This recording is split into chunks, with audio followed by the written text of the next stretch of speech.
And we are live with our 54th installment of Nansen Office Hours GM. And thank you for tuning in. Drop your GMs in the chat, please. My name is Alex. I'm the co-founder and CEO at Nansen. Some people know me as the Token God.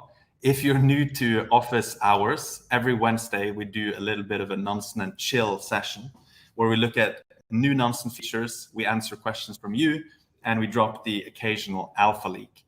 And today we have a very special guest, NFT Nate. Welcome, Nate. Hello, thank you for having me, Alex. Our pleasure. So do you want to start by just giving us a bit of an introduction on who you are and how did you get into NFTs? So NFT Nate, I got into NFTs, and this is a weird one. So it was around February or March on a trip back from a boys' weekend, and one of my friends goes, "Have you heard of these things called NFTs?" I'm like, "Well, what's this?" And this is back when the app Vivi was kind of starting to kind of move and blow up. And I kind of got into that and explored it a little bit, and then kind of just dropped out of that because life got busy. And then I started to see the posts that you'd see on Reddit, like this rock sold for $1 million, this monkey sold for this. And then it kind of sparked my interest again. And then doing a deep dive on YouTube to kind of do some research, what I came across was some YouTubers that were kind of covering it and doing it. And then I decided if I really want to learn and learn hard, the best way to do that is to document yourself learning it, because you're going to have conviction with what you say, what you're learning, what you're sort of sharing with other people. You're going to have similar experiences as other people that are in that same point of the journey in terms of NFT, sort of collecting, trading, flipping, all of that. And then I actually saw Nansen pop up in one of these videos. And then I dived in, had a look, got access, and then I was just in a hole. I was lost for a few hours. And at that point, I'm like, this is what I needed, because up until that point, kind of getting into NFTs is the Wild West. You go into OpenSea, and the first thing you're sort of hit with is a wall of weird and wonderful pictures, and you don't know what you're looking at.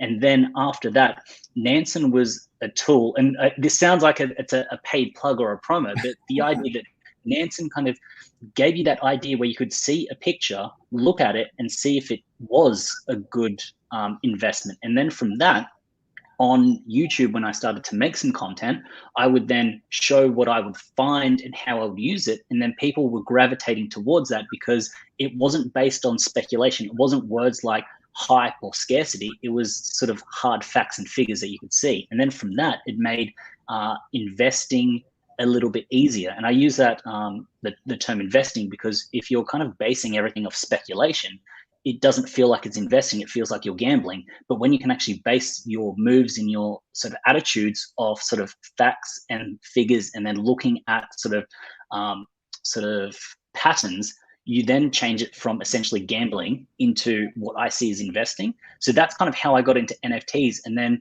it got really just sucked into it. And then I think for the past sort of 4 or 5 months, it's felt like I've been in it for about 5 years. Because if you're in NFTs, that one day feels like a week, and it's constantly moving. So that's kind of how I got into it.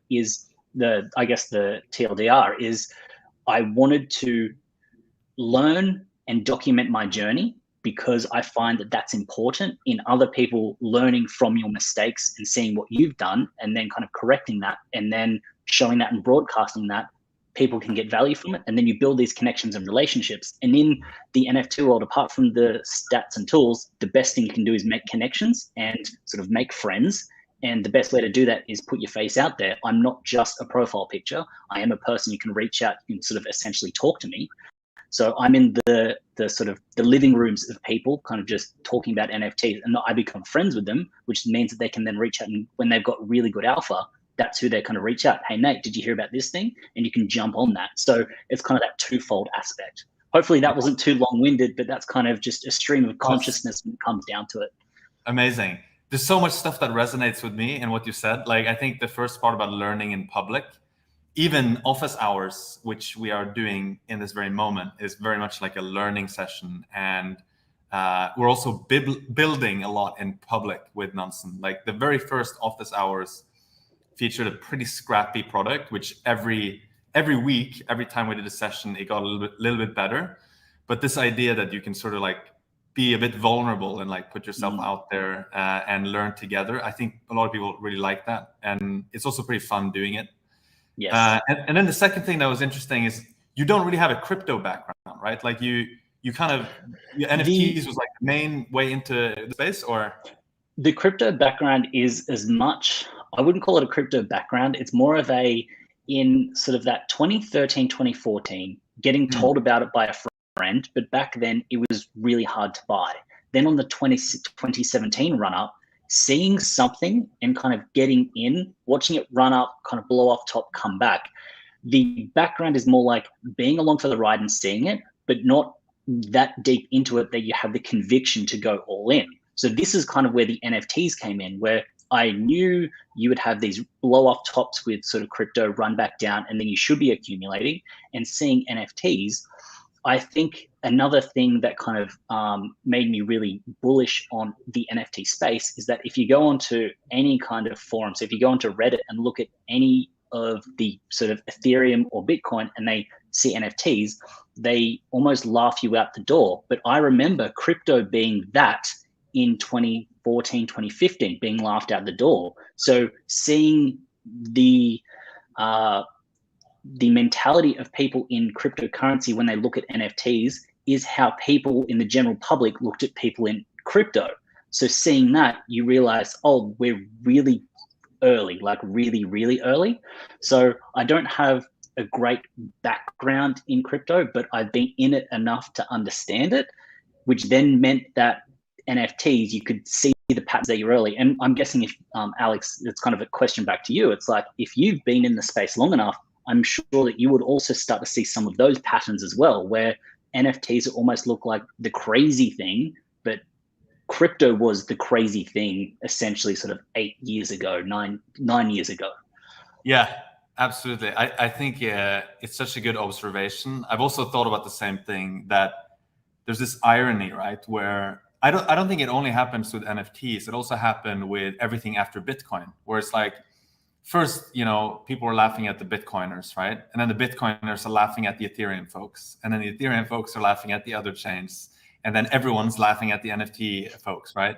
You have these like cycles, and it's very ironic that people don't recognize this bias. And something that looks silly or looks crazy could really be much more profound than people realize. And I think that's certainly the case with NFTs. Should we just, we could probably talk for hours before we start diving into this stuff, but I know a lot of people like to see us poke around with Nansen. Yep. You've made some amazing videos. Maybe we can just plug your YouTube channel here before we dive in as well. Oh yeah. Do people just search for NFT Nate on YouTube? Is that how to find it? So if you search for NFT Nate on YouTube, you'll see me. And if you actually type in, and this is a plug for Nansen, NFT Nate Nansen, it'd be up there, because I've got my face and it's like a Nansen sort of complete guide, and it's long, it's in depth, but it's one of those things where looking at that video, the retention, and people discover Nansen, they Google how to use it, they come across that video, and then they're walked through a friendly face kind of describing it. And I think it also works because it's not coming from, and it's not trying to bash Nansen, but it's not coming from corporate, it's coming from a user that actually uses it. And there's a way to kind of build out. And I have people reach out and go, hey, what do you mean about this aspect? And then I can kind of clarify it a little bit. So yeah, NFT Nate on YouTube, and then you should find the channel. That's awesome. I saw that video. Actually, it kind of did the circles internally in our Discord at Team Nansen, and we were like, "Holy shit, this is really good!" Like, how much did we pay this guy to make it? And it's like, no, we didn't. Like, he just made it. It's really good, and it's really like a triple win, right? It's kind of like, you obviously get more engagement. Your users are being educated on how to use Nansen. We get more users. It's like everybody wins. Exactly. And it is a pretty complicated product, which is also why we do these sessions. So, okay, let me add your screen to the screen here. Cool. There we go. Boom. Okay, and so what I will say, Alex, is that I've got essentially the screen that I've got up. I can't see what this our chat. So if you do kind of flip back to other mode, then let me know. Yeah. Is there anything that that you've seen me do, or that you've had questions on how I kind of navigate this? I guess from your perspective, what would you kind of like to know about my process? Yeah, I mean, generally, I'm kind of curious. Maybe even if we go back to like the home screen, right? Like you can just click up to the left there, and what does your sort of Nansen routine, look like when you land here? I mean, given that your name is NFT Nate, presumably you go into the NFT section, but like For, maybe just take us through some of the stuff that you use here. so I like the first thing I do when I land is I go NFT Paradise. The main reason is um, all of the information here. I'm sure I could get information from it, but with the NFT space, it moves really fast, and usually I'm coming onto Nansen to treat it like social media and see what's minting and what's happening, or because I need fast news like Twitter.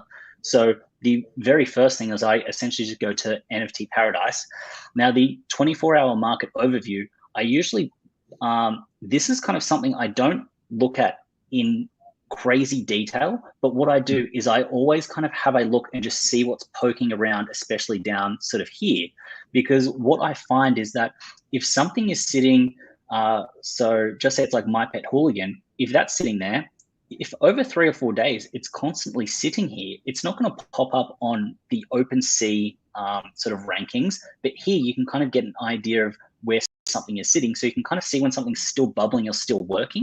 And if something does start to kind of pop up, you can see if something's getting a little bit hot. But this is when you're looking at Nansen sort of every day or so.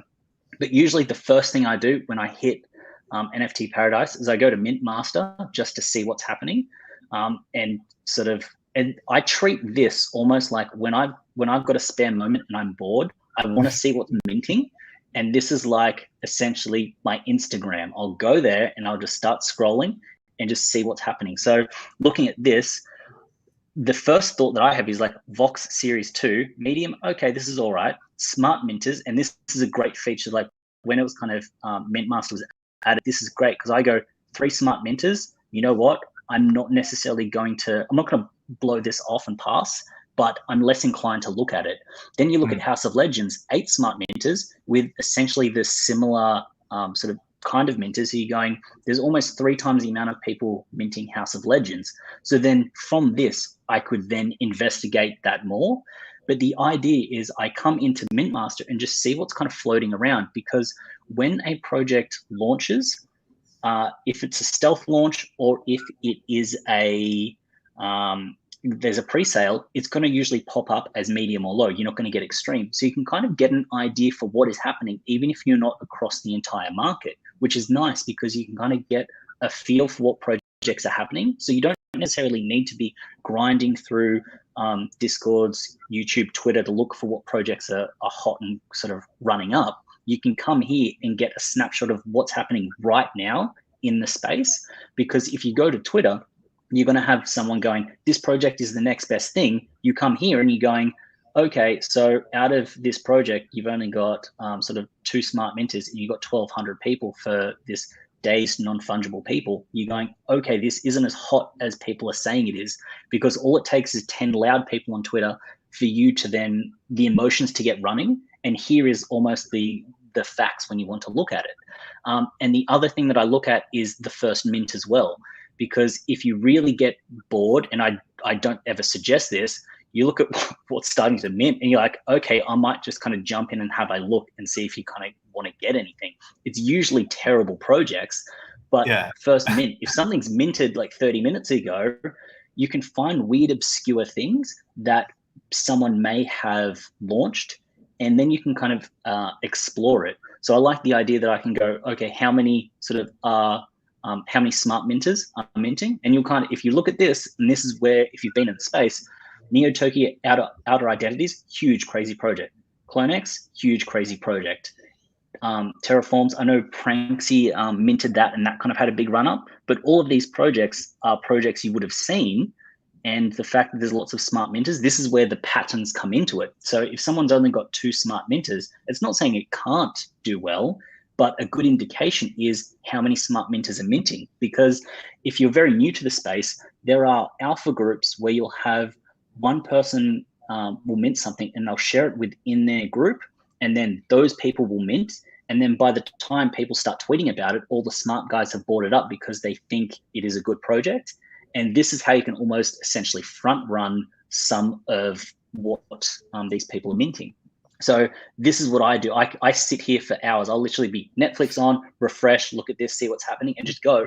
And from this, I've actually done little flips. So I don't want to say the projects because it's like some of the projects I'm still in and some of them I have flipped. You literally just sit here at latest mints. Okay, this is kind of getting a little bit hot. Jump in, look at it. And sometimes I don't even look at the project. You just get in because the numbers look like they're stacking up.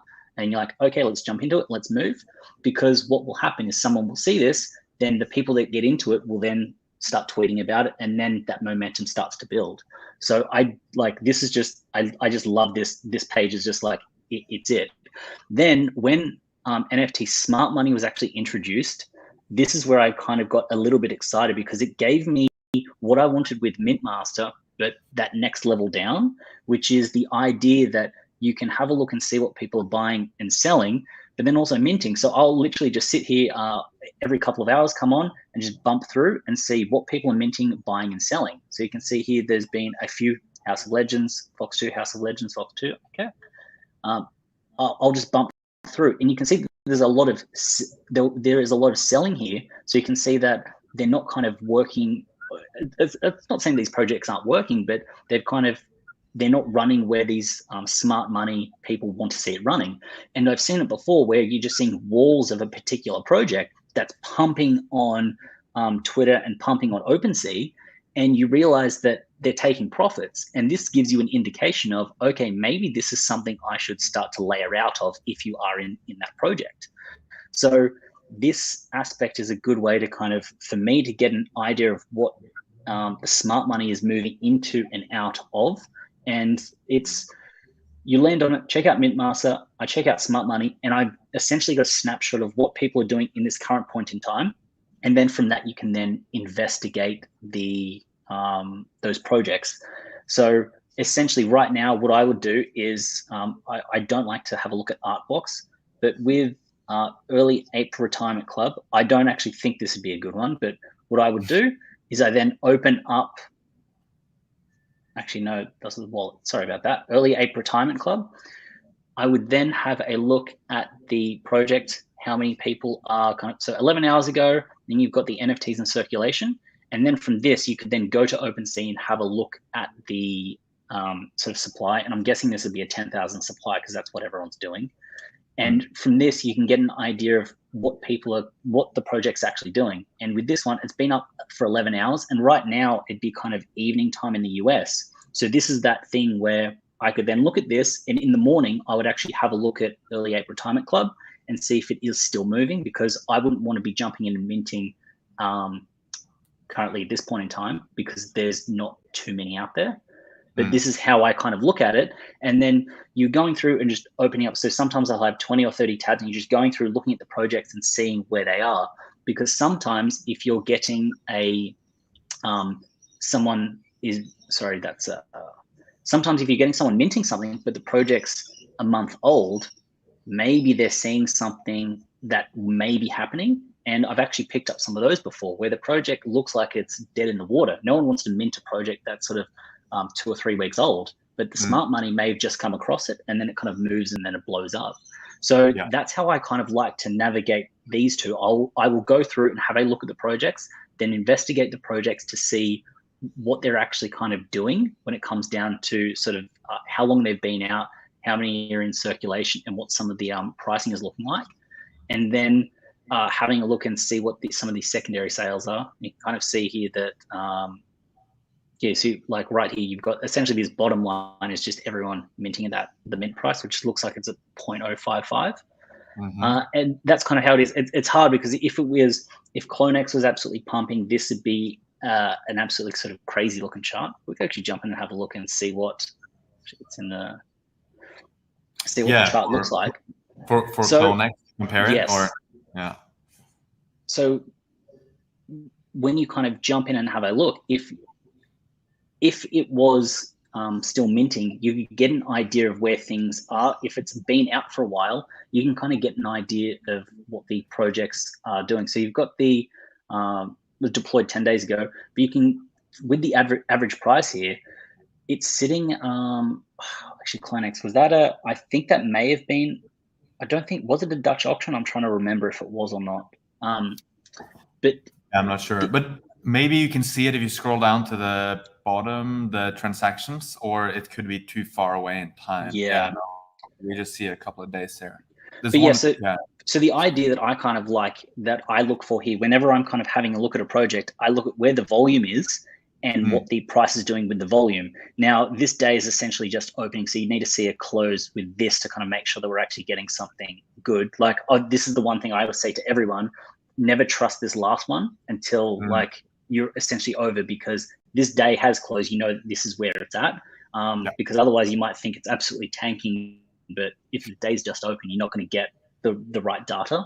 But the idea that the volume has essentially dropped off, and the volume is kind of dropping down, or the volume's dropped down, but the average price is moving down, but it's still sitting, the average price is around that 7 ETH mark. So I would feel semi-comfortable holding this project, because if the volume had been dropping off for days, and the volume should be following the average, or the average price should be following the volume, but the fact that the average price is sitting up decently high compared to the volume being low shows that the people that are holding it are holding onto it and they really like the project. That's the way that I interpret this. And this is one thing I like to say to some people, like, my interpretation of the data is my interpretation, because you can look at the psychology of the market, how people are holding and what people are doing. And that's a different, everyone can kind of interpret that differently, because when I see someone that's holding, so this is top balances when it comes down to Clonex, you can see they've got 250, then we've got, 200, 150. Someone's not buying 250 without absolutely loving the project and going hard on it. And you can see in terms of the, just having a look here, like looking at some of the top balances, the way that I interpret some of the data is that if they're holding on to this many, they're seeing something more than anyone else. But then my interpretation is that if this was to run up to 100 ETH, someone's got a lot, they could offload it to then take some profits. And it starts to get a balancing act, because sometimes you want a lot of top holders because it shows strength in the project, but too many people holding lots of them means that the price can be dropped, because people can then sort of essentially let go. And you hit what I like to call it a price ceiling, because there's a price point where someone's going to want to sell off. And if everyone's holding two, it's easy for everyone to sell one and still be in the project. And that's why once you get to particular distributions, when it comes down to sort of the percentage holding one and the unique addresses, this is why I really like a large sort of percentage holding one NFT, because if you've got this up to like a 70 or 80%, it means that a lot of people can't tank the market because they need to exit the project. And a lot of people are in a project in the first place to kind of see it through. So you start to take all these data points, and if you start seeing the patterns, you can then make a decision on if you'd like to get into the project. And so I would look at something like Clonex and see that on these few days it's being downtrend. I would actually wait to see what's happening for 3 or 4 more days coming into Christmas, because I would hate to be buying, but saying that an entry point here, it does look lower than some of the entry points here. And the only other point that you get at lower, essentially, than yesterday is on the mint price. And then you kind of have a look and see how many people are holding, and kind of where you would sit. And I'm like, okay, if I bought one, I'd be one of sort of 58%, which is like, I like to see this percentage holding one NFT between 60 and 70%, because then I find that the general public are holding. And then I feel like if the general public are holding, they're building a stronger community because there's more people involved in it. If you've got sort of big whales in it, I don't think a whale is necessarily contributing to a project the same way that Steve-O from down the road is. Steve-O from down the road changes his profile picture. He talks about it to his friends. He talks about it on Twitter. He's kind of building up that brand, and that's the way that I like to see it. And then the trades, this is something that I've kind of started to what I've started to kind of explain this is almost where the entry points are of essentially the top 5 buying addresses and the smart money. Now it's hard on this because there are very extreme outliers, but something that I was always curious about is if you like Alex, if you're going to the shop, if you can buy a packet of chips for $2, but there's a special for $1, you're going to buy the special. You want a discount. Everyone wants a discount. No one wants to pay above retail for something. So the way that I look at sort of this sort of page in particular is that if all of the buying top 5 buying addresses are buying in at, and I can't use this as an example because it's a little bit scattered. If everyone's buying in at essentially a 1 ETH mark and the price floor drops and you can get in at 0.75 or 0.5, you're buying it at a discount than everyone else, which is a sign, not good if you're holding, but if you want to enter the project, then that's good. Some aspects that I've seen is when we have a look at some of these smart money purchases, 5.5, we've got a 6.4, we've got a 5 here, we've got a 4.1, we've got a 4.25. So if you ended up wanting to get into CloneX and you could get 1 out of 3 because there is a crazy sell-off, you're buying at a discount than some of the smart people. And when you break it down quite simply, would you like to buy in a project at a smarter price than the smart money? Yes, I would. So that's how I like to take away from this. When I'm looking at a project, especially after the reveal, or sort of before the reveal, looking to purchase after the reveal, knowing where these people have purchased in gives you an indication and it's like more of a reassurance of where you actually want to kind of invest in the project, because you don't want to buy, like everyone in crypto knows this, you don't want to be buying when Bitcoin or Ethereum are hitting all-time highs. You want to buy in when it has that 20% correction. So you should take that approach when it comes down to NFTs. Should you be buying in when you kind of get to that correction of sorts? Yes, you should. And you can see it here. Nothing ever goes straight up forever. There's always a pullback at some sort. So I would never have wanted to have bought here, but buying here looks like a good opportunity. Hindsight is 2020 because it had a run up. I wouldn't have bought here because it would have been essentially the all-time high for the average price. So then it comes back down.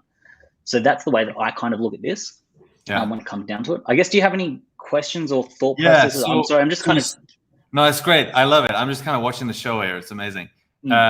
It's so great to see someone who's actually like used the product a lot and just bring a different perspective to which charts are like valuable and so on. It seems like generally you really make use of the sort of smart money concept, right? Like that is like something that you find important with regards to understanding a project, right? That seems like a kind of a holistic concept that you bring with you to many of the different charts and data points that you pick up, right? Yes, the reason I like the smart money, and I know like it should never be relied on completely because smart people can also make sort of bad decisions. But the way that I like to see it is it's very simple, very quick. Are smarter people than myself in a project? Where have they bought into a project and what are they kind of doing? Because I think, where was it? It's in, I believe it's in Smart Money. I think I covered this before at some point. When you have a look at the Smart Money investments and returns, this pretty much says it all. It's like if Smart Money wasn't smart, then this would be a terrible chart. But overall, Smart Money's making decent decisions. So this is why, if you're following them as not as a whole, but if you're following them, you're going to most likely make better decisions. And that's why I like to look at that as an indicator. Now, they're not always going to be on that hot new project that's kind of just bubbling underground. But the other aspect, when you start to take the psychology of NFTs into it, a small underground bubbling project, they want to get a Pranksy, they want to get Alex Becker, they want to get some big people in the space to buy into it because it validates their project. So if you're getting what would be considered smart money into the project, like they want smart money into the project, so it helps out the project and the authenticity and legitimacy of it. So that's another thing I wanted to ask you. So given that you sort of focus a lot on smart money, and I think that makes perfect sense, it's kind of like part of the pillars of Nansen as a product.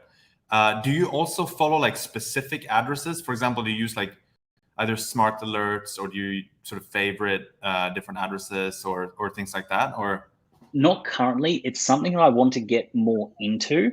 The reason that I find some of those not as, I'm not saying it's not as helpful. It is helpful, but if you kind of essentially take an index, you can't buy one stock and be up. You need to buy 50 or 100 stocks to average up. So if you were to follow one particular wallet or sort of one particular person, you would actually need to follow 50 or 60 of them. You would then need to essentially invest in those 50 or 60, what they're actually sort of minting, buying or selling, and their sort of ETH bags are so much larger. So it's something that I'm meaning more to do, which is look at what particular smart people are outperforming the market, and then just follow those people, because you will get absolutely terrible calls by those people, and they're not intending to do it. They see something. All they need to do, a smart person just needs to sort of essentially win 3 really good ones out of 10.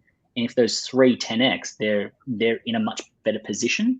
So that's why I'm cautious about it, and I would never just sort of FOMO into what smart money does. But it's something where I need to personally investigate those particular smart money people, then set up the alerts that way. So it's something I want to incorporate, but it does take time and effort, because you then need to have a look at all of their trades. And as you kind of have here, when you go to the sort of profit leaderboard, when you have a look at someone like Pranksy, he'll do some smart moves, but he's also just playing on a different level.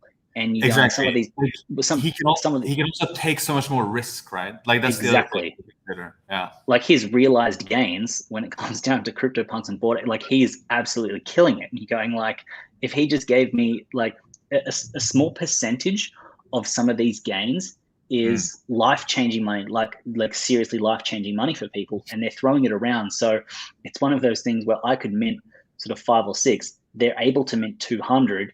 And if it goes to 0, it's fine, that they've hedged their bet, because if it does blow up, it blows up. So this is where it gets a little bit hard, because they're just playing on a completely different level. Saying that, I do remember I followed Pranksy into a few trades, and they work out well, because if you can find out and mint what he's minting, then you're going to end up getting in before everyone essentially FOMOs into it. And that's how that's how I use this. And this is why I like to also just be sitting there. This is like my background, just refreshing, because what's the smart money doing? And I wish it was kind of like something else was happening, but all it is you see one smart money do it, another smart money. Once you start seeing 5 or 6 people doing it, you then go, okay, this is moving, this is real. And then at that point, you can then jump into it. That's the way that I kind of see it, because what will happen is with Mintmaster, it works well when there's lots and lots of people, but all it takes is 10 smart money people to buy into something, and it's not going to pop up as extreme. Then people will start to go, wait, why is so many smart minters minting something? And then they kind of go, oh, then they look at it. And if you're kind of essentially following them, you might end up in a better position. But saying that, I put up a tweet where it's like, I get itchy sometimes not minting. And if you go for a couple of days without it, I sit here refreshing, and I'm just like, what's going on? Like, that's how I discovered, like, when's the first mint? What's been happening? Like, I want to get something that's moving right now. Yeah. So that's hilarious. I can associate with that feeling as well. There is something very addictive about NFTs and minting them. So we've been talking a lot about like the different collections and smart money and addresses. I wonder, within the collections, how do you normally just kind of buy the floor items, or do you spend a lot of time looking at the different traits and selecting which items to buy within a collection as well? My personal preference is I like to go off the floor. The reason that I like to go off the floor, and this is just essentially some psychology that I'm kind of playing. I like to play out the trades in my head with the people that may be buying them. And I might get a monkey with a really cool hat. That's a super rare hat, but having a rare hat may not appeal to someone that will actually buy it. They need to then have Rarity tools to then know that it's rare to then buy it. But the everyday person that's coming in may not know that that sort of gold hat is really rare. That's the way that I kind of look at it, because if I was to just look at any of these projects now, I will not know what is rare or not. I just go, is that cool or not? If it's cool looking, then I'll buy it. Like, that's how I like to make my purchase, if I'm buying from that sense. So I traditionally buy from the floor, but I'll buy within the sort of the 10 or 20 on the floor in what I like the look of off the floor. Because if I buy something really rare, it's very hard to offload that rare one. And this is just my interpretation of it. It's very hard to offload a really rare one unless someone knows that it's very rare. And with NFTs, it's not like it's a liquid market where you can just sell sort of Bitcoin or Ethereum and someone's going to buy it. You need someone to buy that specific NFT.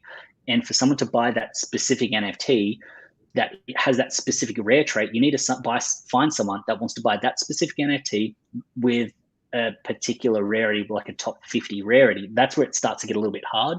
And I know that there'll be some people out there going, oh, but I can flip rares and I can do this, I can do that. I'm just saying, from my experience, if you kind of show a set of NFTs to someone will usually go lowest to highest, what's the coolest looking one in the first little bit.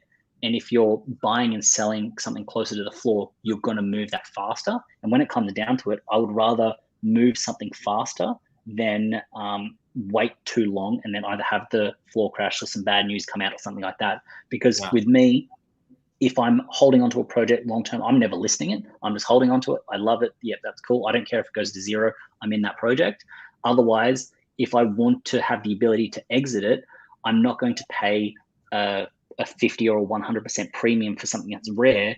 If the project is going to end up sort of in some kind of decline, then it's going to be harder to offload that rare, because someone needs to be able to identify that it's rare for it to be sold, essentially. Yeah, I think it makes a lot of sense. I mean, of course, people can have different opinions and different strategies. But the sort of statistical argument that there are X people who would be interested in buying a Bored Ape, and then there's going to be less than X people who are interested in buying something that's not the floor, right? Like, just statistically, because number one, they have to be interested in that trait, or number two, they have to have the purchasing power to even afford a more expensive ape, right? That reduces it. And then number three, they will have had to have done the research to know that it's rare or like interesting or whatever. So I think it makes a lot of sense to have that strategy. Maybe the other perspective is like, it's just also, it requires you to, it's kind of like square the complexity to play the traits game, right? Like you have to do all the stuff that you're talking about, figuring out which collections to buy. And then you also have to go into the collection and do the research on the traits and all that stuff. It's like, just in terms of like effort, it seems like it's just it's like a, you know, in a good way, like a lower effort strategy to buy the floor. Anyway, yeah, so I think that makes perfect sense. I can relate to that. I haven't really done a lot of trait plays myself either. Although it is pretty fun to look at the, you know, rarity and distributions and things like that. We have shipped a new tab on NFT God mode. I think for me personally, it's still more of like a curiosity / nice to have thing. It's like, I haven't yet used the Rarity tab as much as I love it and I think it's fascinating and fun. I haven't yet used it to say like, hey, I should definitely be buying Pengu with a kimono because of this, you know, like that's kind of the level I haven't done yet. But yeah, it's interesting to hear your perspective on that. On that topic, it's kind of, this is how, when I first looked at smart money as a new feature, I saw this and I knew exactly what it was and why it would be important. But someone that wants to just look at market overview stats or particular projects would not find value in it until they work out a way for it to become profitable for themselves. And I'm sure that there will be a particular set of circumstances where I use the Rarity tab. Actually, because this is the thing, I haven't actually used it I haven't used it too much to actually kind of know how to navigate it. But once I know exactly. Oh yeah, I was gonna say, that's actually like a cool thing to check out. The problem is many of the collections we don't yet have the rarity. So maybe we can pick like oh yeah, let's go for it. We can go for like I think definitely Bored Apes will have it, and there's like 650 collections, but yeah, I think some of the newer ones we don't have because we have to like somewhat manually trigger the scraping of all the traits. So but the way that I think that I need to personally discover it, and I think it's the same thing with all tools, is there needs to be a set of circumstances where looking at this, I will see a pattern or I'll see a way to actually turn it in my favor and essentially tip the sort of house's odds in my favor. Then I will be like a convert and I will go, this is what I use it for.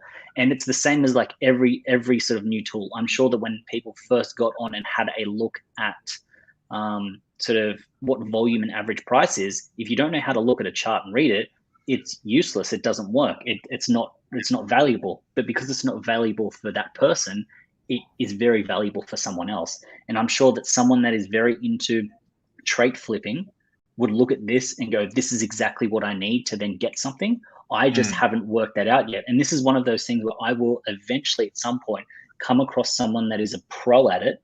They will teach me how to use it, how they would use a tool like this.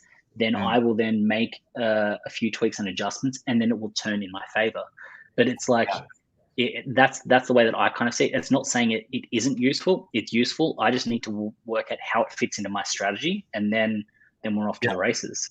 I think for me, so first of all, the way we try to do feature development at Nansen is that we follow this like minimum viable product philosophy, where kind of you build a skateboard first that kind of does the job, but it's not like it's not a car. Then you do like the bicycle, and then the scooter, and then the car. So like they can all do the job, but they're kind of less and less scrappy and more sophisticated for each iteration. And this one still feels like a skateboard, where it's, first of all, it's focused a lot on like the top most rare NFTs, and that's like I think for most people more of a curiosity because they're not really accessible to you anyway. So, and then the second thing is that if you scroll down a bit, maybe this is like not so clear, but the one cool thing you can do here is actually you can click through on the trait. So I think this maybe appeals to people who already own the NFTs. So like, let's say you have a Bored Unshaven Pizza ape, you can actually click on that, and it gives you like a rarity profiler for that trait within that collection. And so this is going to give you a sense of like, hey, I'm thinking of buying like a Bored Unshaven Pizza ape, and like here's kind of what that segment has been evolving. So it's almost like looking at collections, but looking at subsets of collections.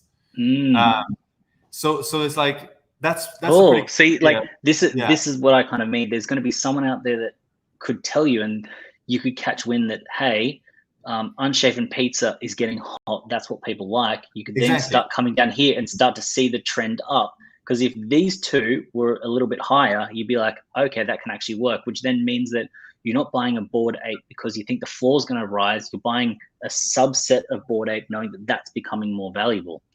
Yes, exactly. And so I think maybe the second problem then with the Rarity dashboard in its current form is that this thing here is kind of hidden away. Like you need to like click through on that for you to sort of have that realization, right?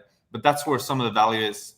You can also, of course, access it on the Rarity profiler item there on the menu. But so I think we're gonna do a few iterations on this.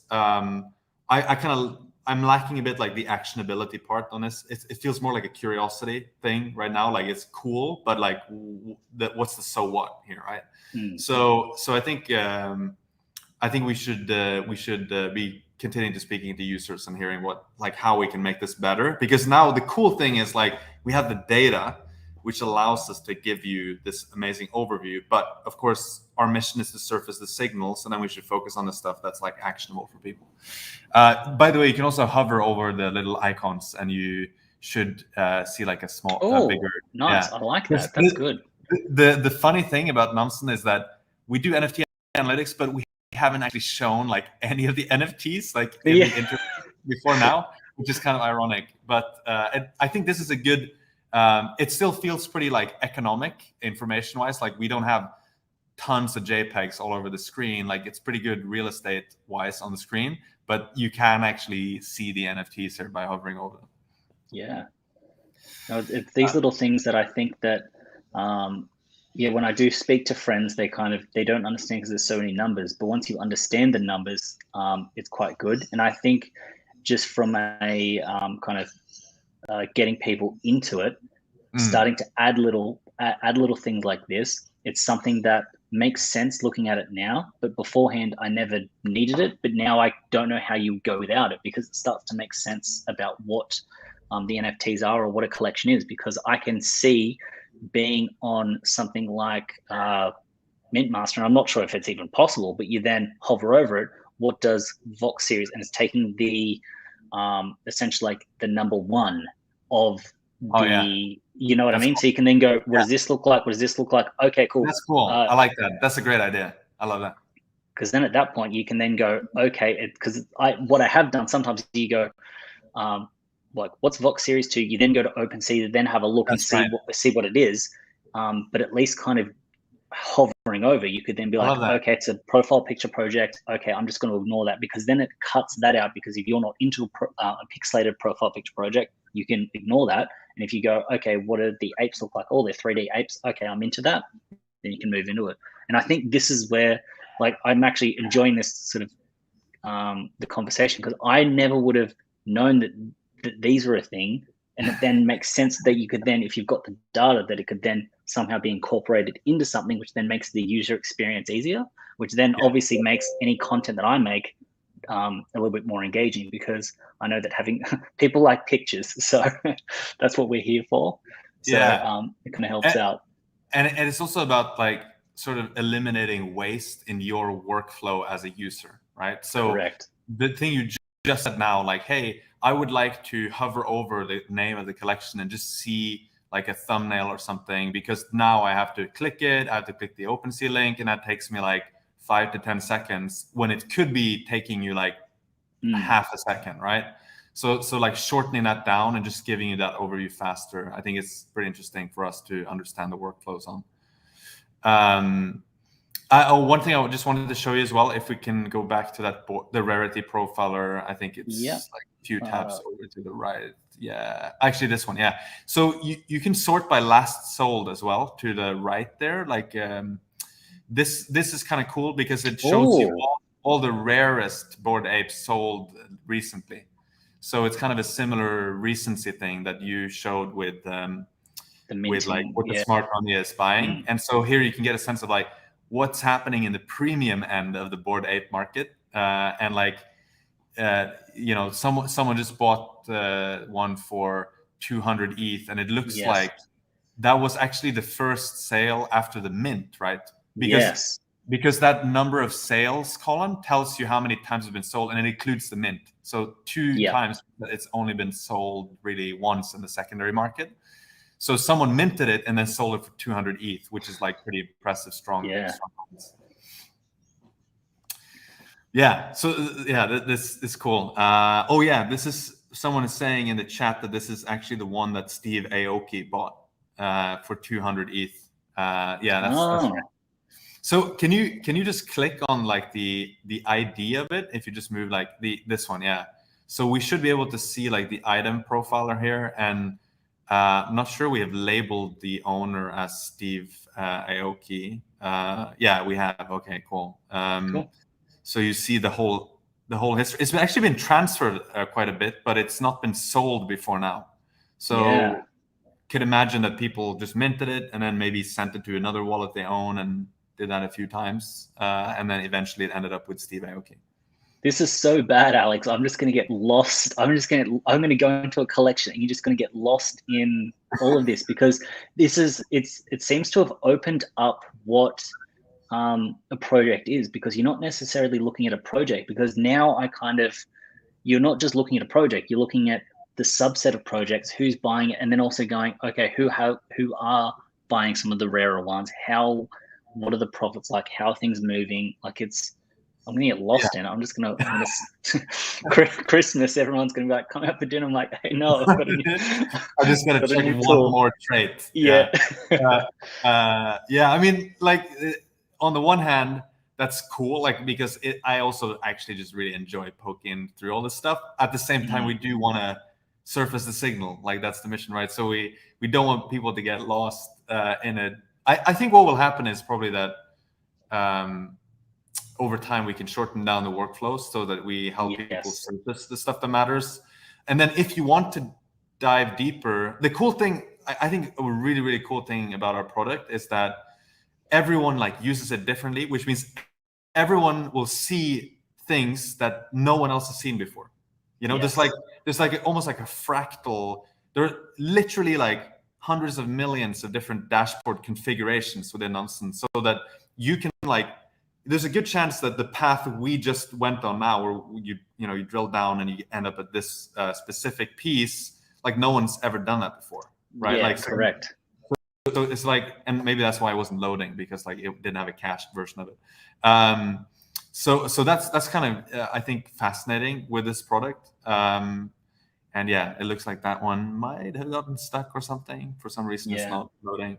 Yeah, I don't think anyone's jumped in and had a look at sort of 7621, this specific guy. Yeah, but it's like it seems to have opened it up and gives you a little bit more kind of investigatory analysis when it comes down to something. So if you did, because I am looking at a mutant ape at some point, and this is coming back to sort of me having very particular, I set very clear rules and boundaries when it comes down to what I'm going to buy and sell. And for me, I was like, I'm not allowing myself to buy a mutant ape until Ethereum hits 5,000, because if I set a rule, if you set a rule and you stick to the rule and it's wrong, you've made an educated decision and you've done all your due diligence and the call has been wrong, that's fine. But if you break your rule and it's a wrong call, you're then going to hate yourself for not doing it. So I've made a rule: when Ethereum hits 5,000, I'm going to be buying a mutant ape.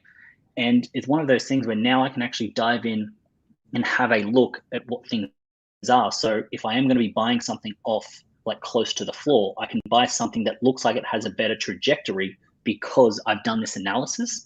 And this is where I kind of, I think it gives a little bit more weight to it, because if you're going to be buying something that's sort of 5 or 6 ETH, it's not as flippant as buying something that's sort of like 0.05 or like sort of 0.1, because like with that, obviously you just buy it, you don't really care about it. But once you kind of start getting into sort of the tens of thousands of dollars, you want to make sure that you're buying something that first off you like the look of, but something that may hold a better sort of value when it comes down to it. And the idea that you could really kind of drill down and have a look at what some of the better traits are, how they're performing, and how the trades have been going, how people are sort of transferring things back and forth. It's quite good. I like it. Yeah, that's awesome. Maybe as like the last thing we do before we wrap up, we could have a quick look at mutant ape, like from the Rarity perspective. Like what can we just learn on the fly? Because I don't actually know that collection that well. So let's, I think you might have to, exactly. Mutant Ape Yacht Club, there we go. So we do have, okay, so we have trades here. And do we have the images though? It appears perhaps not, or they're loading. But you can see the most rare ones. Do you want to do perhaps the last sold or ordering again? Like we can see what's. Yep. Oh, I can see some of the images are coming here. That's good. Yeah. And by the way, the rarity score basically goes from like 0 to 100. So that's another way to sort of try to sort the most rare. Okay. So we'll go. So last sold. Sorry. So 10 minutes ago, basically. Yeah, that's interesting. So this one just sold 10 minutes ago, and you could like click in on that and figure out like who actually bought it. Is it giving you a bit of FOMO now? Like someone just bought it? This is the thing. Like it sounds all old man like, but I've set my rules, and it's like I know what I'm doing, so I'm never going to end up FOMOing out. Like I can always look back at it because everyone goes, "Oh, I would have bought Bitcoin at sort of $5. I would have bought Ethereum at $2." Everyone says that, but everyone would have sold once they got to 10 or 20x. Like just you were never going to have $1 billion. You would have sold it once you got to 100,000. So I've set these rules, and it's like this just gives me something to kind of get lost in and kind of just sort of focus some time on, and then go when I do go to make the purchase, it's almost there's going to be much more conviction because I've kind of done some analysis of it. So looks like this guy actually flipped it. So he bought it at $9.99 6 hours ago, and then sold it at 13. That's pretty good actually, like for 3 ETH profit in a few hours. And I guess it makes sense because he kind of, in terms of like rarity, out of the 16,000, I was like, what? So, and this is what you're saying, that'd be the out of 618th most rare among the 16,000. I mean, there are different ways to calculate rarity. There's no objective standard. Can you click show more in the sort of top box there? It has like the traits and the name. Oh, yes. Yeah. Okay. So you can see a bit. This is similar to like OpenSea. You can see like what percentage of apes have a M2 prom dress, like 0.3%, and then phoneme 0.5, commie hat 0.8. So those are like all pretty rare traits, right? Yes. So maybe if we just go back to the mutant ape overview, like that one, if you scroll down, I think the sort of I can explain maybe the trait distribution profile, the one that's below. This is like each bar here is a specific trait, and the height of the bar is just how many NFTs have that trait. So okay. And so at the those are like pretty rare traits, right? And you see them; those ones only have one. One. Exactly. So there's only one that has like mega zombie, mega electric. Yeah. And that's why when you scroll down to the trait distribution, it's actually pretty much the same thing, but in a table.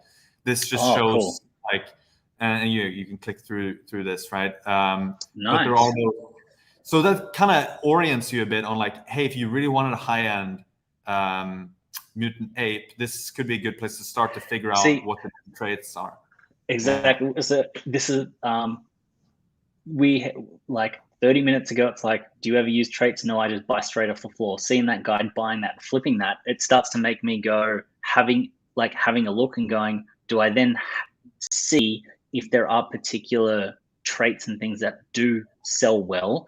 And then I'm guessing this is one of those things where you'd be able to kind of say this more. You then have an alert going, if there is essentially, you have an alert that goes, if there is an unshaven pizza, M2 board unshaven pizza come up, then alert, because that's essentially what you'd like to get in on, because you know you're more likely going to have a better chance at doing a flip. You could kind of really get in and do some analysis. I'm almost like sort of swapping over how I'd actually kind of do something, because it gives me another aspect, because instead of just coming from a floor price and hoping that the project goes, you can change it around and actually see the people that are essentially myself that are selling something that may be rare for a little bit less, but actually having some data and backing up, but not just in the new projects, in something that's established and doing something. Because seeing that guy that did that flip, like that's a good one. And it is. It makes sense. It does. It actually sort of ties back to something you said right before we jumped on the stream, when I asked you, do you interact with like other chains than Ethereum? And effectively you said, you don't, because you don't really have the tools and the sort of transparency on those chains. And I think maybe it's similar here, where like I'm sort of in the same camp as you. Like I'm by no means like a trait or rarity expert, but I feel like a lot of it is because I haven't really looked at the data much. But as soon as you get some transparency, you get more conviction. It feels like, hey, I can understand this. I can actually use this information. So that's the cool thing, right? Like we're trying to do as well as a product. And so on that note, just before we wrap up, for other chains, I wanted to mention to people that we have been can you go back to like sort of split screen or something, so I can kind of get off this? Oh yeah. So maybe, so let me just drop Yep, that. there we go. And let's see if I can just share my own screen here. Because we do have some new features. Let's see. Let's see. Share my screen. Window. Here we go. Okay, cool. So you can see my. Wait, I have to actually add it. Correct. Yeah, no, okay. I can see you. I can see you can see it. Awesome.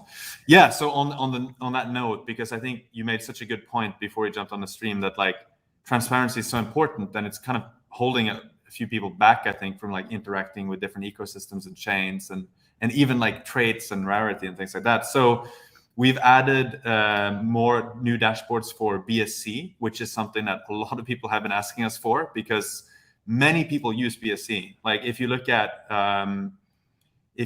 the multi-chain dashboards, which show activity at the macro level, like there are a lot of like transactions going on and lots of addresses, literally like millions of addresses using BSC.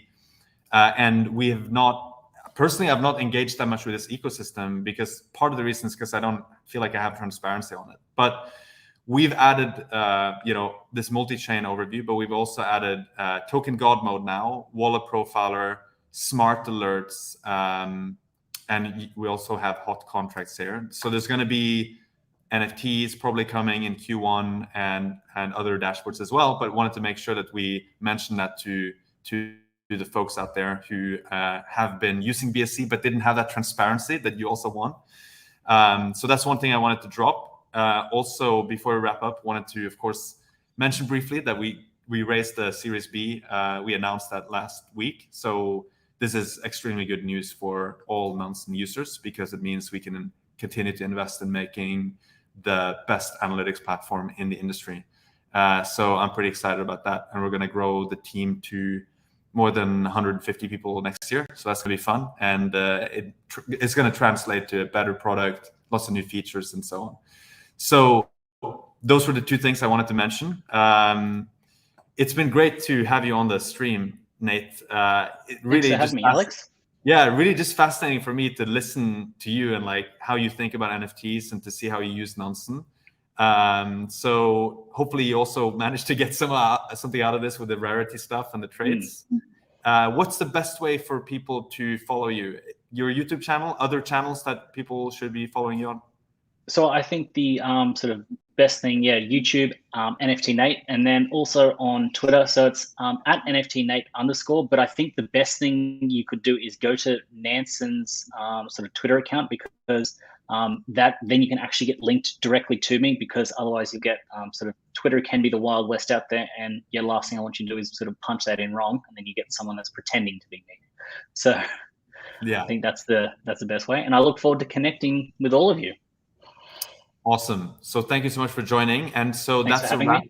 That's a wrap for today. We hope everyone enjoyed the discussion. If you like this video, please give it a thumbs up and share it with all your friends. Remember to subscribe to our channel, turn on notifications so you don't miss any alpha leaks.